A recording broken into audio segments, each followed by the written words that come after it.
اقلیت میں ہو تو کیا کرنا ہے، اکثریت میں ہو تو کیا کرنا ہے، ہر چیز کے بارے میں قرآن پاک میں اصول دیے گئے، احادیث میں تفصیلات بتائی گئیں، اور نبی پاک علیہ الصلاۃ والسلام کی سیرت میں تفصیلات ہیں۔ اب اس اعتبار سے ہمارا جو مہا گٹھ بندھن ہے وہ تائید کرتا ہے کہ شیو پال اور اویسی اور چندر شیکھر اور اوم پرکاش یہ سب مل کر اگر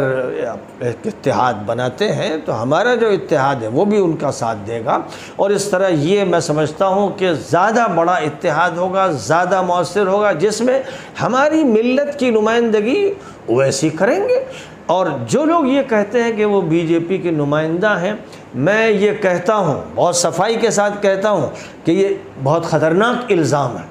اس سے بڑا کوئی الزام نہیں ہو سکتا۔ یعنی ایک شخص ہے مسلمانوں میں آتا ہے اور ان سے بات کرتا ہے ملت کی اور قوم کو جوڑنے کی، اور اندر سے وہ دشمنوں سے ملا ہوا ہے اور وہ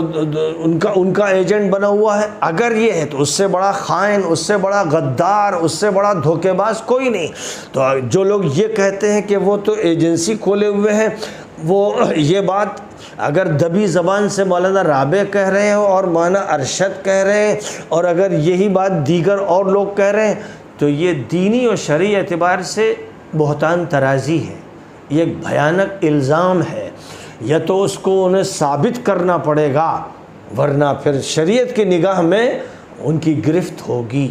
اور کسی پر الزام جائز نہیں۔ اور اگر فرض کیجئے کہ ان کے نزدیک ثابت ہے کہ یہ بی جے پی کے نمائندہ ہیں اور مسلمانوں کو نقصان پہنچانا ان کا مقصد ہے، یہ غدار ہیں اور مسلمانوں کے لیے بے وفا ہیں، تو ان پر فرض ہے کہ مسلم پرسنل بورڈ سے ان کا اخراج کریں۔ کیسی عجیب بات ہے، کیسا دوغلا موقف ہے کہ مسلم پرسنل بورڈ میں ان کا بڑا مقام بھی ہے، اور ان کی دعوت پر اجلاس حیدرآباد میں بھی ہوتا ہے، اور ان سے بہت بڑا ڈونیشن قبول کیا جاتا ہے، اور پھر ان کو ان کے بارے میں یہ بات چلائی جاتی ہے، اس طرح کا تاثر دیا جاتا ہے کہ وہ غدار ہیں، ملک کے غدار ہیں، ملت کے غدار ہیں، وہ ملت کو دھوکہ دے رہے ہیں۔ میں بالکل اس کو درست نہیں سمجھتا ہوں۔ یہ الزام تراشی نہ اللہ کے نزدیک درست ہے، نہ نبی کے نزدیک درست ہے، اور ضرورت اس بات کی ہے کہ انسان کی سچائی کو مانا جائے، وہ اللہ کو گواہ بنا کر جو بات کر رہا ہے، اور آپ کے کم نمائندہ ہوں لیکن آپ کے نمائندہ ہوں، مسلمانوں پر ذمہ داری ہے کہ وہ اپنے نمائندہ کی تائید کریں، آپ کے 50 ممبر اسمبلی میں پہنچ جائیں۔ یہ اس سے بہتر ہے کہ آپ کسی پارٹی کے غلام ہوں اور آپ اس کی بھیک کے منتظر ہوں، اور پھر آپ ہی کے خلاف فساد ہو اور آپ کے لوگ مظفر نگر میں کاٹ دیے جائیں، اور آپ کی ایک باعزت شخصیت جناب اعظم خان صاحب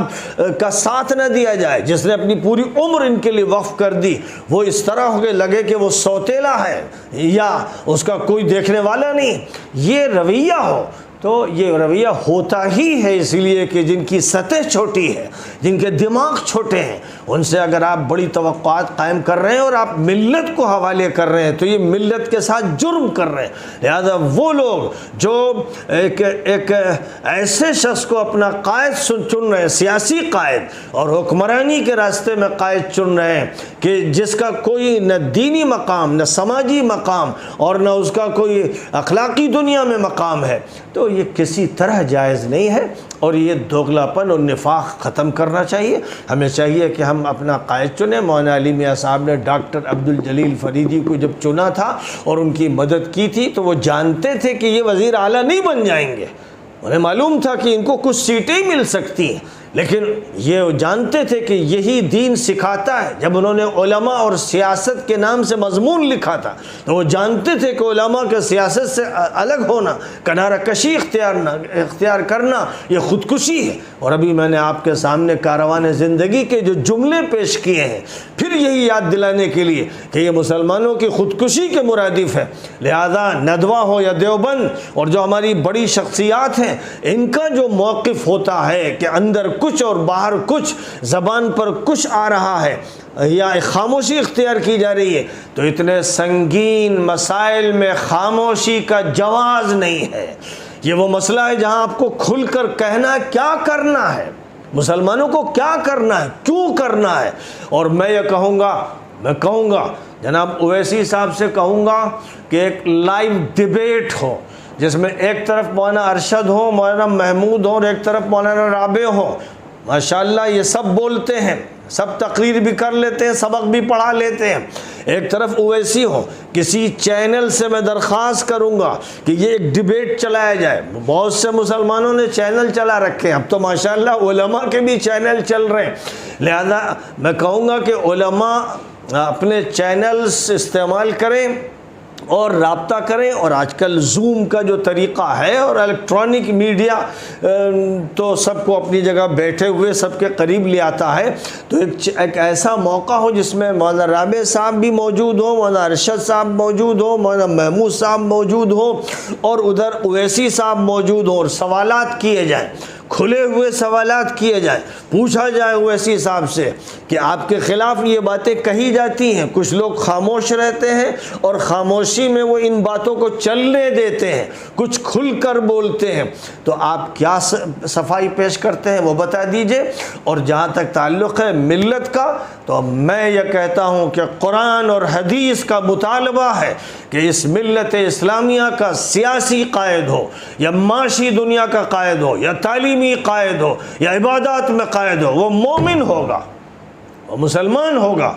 وہ اللہ پر ایمان رکھنے والا ہوگا، وہ ڈیموکریٹک ملک میں ہوگا، وہ سیکولر ملک میں ہوگا، وہ سوشلسٹ ملک میں ہوگا. تو اسے یہ سمجھنا پڑے گا کہ نبی پاک علیہ السلام نے الفضول پیکٹ جو مکہ مکرمہ میں کیا تھا، اور بعد میں پھر جس کا تذکرہ کرتے ہوئے فرمایا آج بھی اگر بین المذاہب کوئی پیکٹ ہو اسی طرح کا کہ ظلم کا ہمیں مقابلہ کرنا ہے تو میں اس کے لیے تیار ہوں. اس لیے ہمارے سامنے وہ نمونہ ہے. اس لیے اس فضا میں کہ کوئی سیاسی قائد نہیں ہے،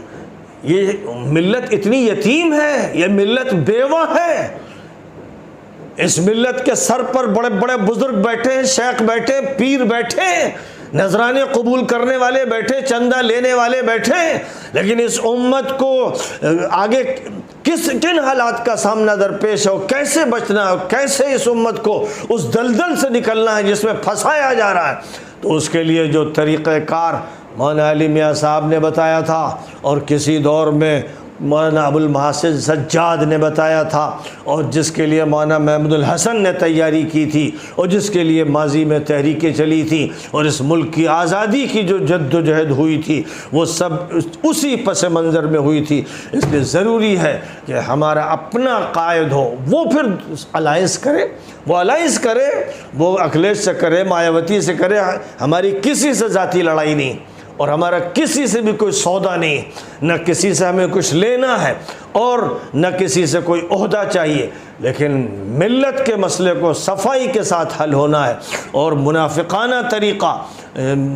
چلنے نہیں دیا جانا چاہیے. میں عوام سے کہتا ہوں، نوجوانوں سے کہتا ہوں، مدارس کے طلبہ سے کہتا ہوں کہ اپنے بڑوں سے کھل کر مطالبہ کرو کہ واضح موقف بتائیے شرعی دلیل کے ساتھ. اور ایک ڈیبیٹ ضروری ہے جو چینل پر لائیو ہوگی. مولانا لائیو سبق پڑھا رہے ہیں، کبھی عربوں کو، کبھی کراچی کے کچھ لوگوں کو مولانا رابع سبق پڑھاتے ہیں اور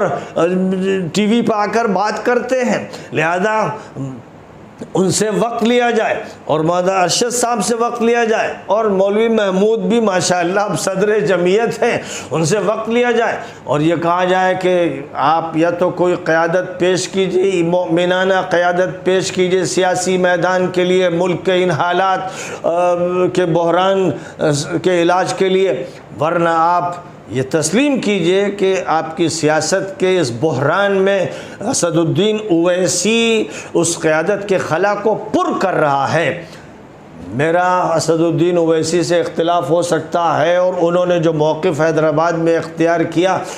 میں نے اس کو کینے کا موضوع نہیں بنایا، اپنے سینے کو صاف کر دیا، اس لیے کہ دین کا تقاضا ہے کہ میں اس کی مدد کروں، اس کا تعاون کروں جو حق کی بات کر رہا ہے، اور میں یہ الزام نہ لگاؤں کہ وہ چھپ کر حق کے خلاف غداری کر رہا ہے. اس سے بڑا کوئی الزام نہیں ہو سکتا ہے. بدکاری سے اور چوری سے بڑھ کر الزام یہ ہے کہ وہ ملت کے ساتھ غداری کر رہا ہے، دھوکہ دے رہا ہے، جھوٹ بول رہا ہے. یہ الزام جو لوگ لگا رہے ہیں وہ اللہ کے یہاں کیا جواب دیں گے وہ سمجھ لیں، اور اگر ان کے پاس اس کے دلائل ہیں تو انہیں پھر صاف کہنا ہے، پھر چھپ چھپ کے نہیں، بات کو وضاحت کے ساتھ سامنے آنا چاہیے۔ اور اگر ایسا شخص ہے جس کے بارے میں ہمارے ان بڑوں کا یہ احساس ہے کہ یہ بی جے پی کی مدد کرتا ہے، مسلم ووٹ بانٹ دیتا ہے، اگر یہ احساس ہے تو مسلم پرسنل لا بورڈ سے ان کو نکالنا فرض ہو جاتا ہے۔ بس آج کی اس مجلس میں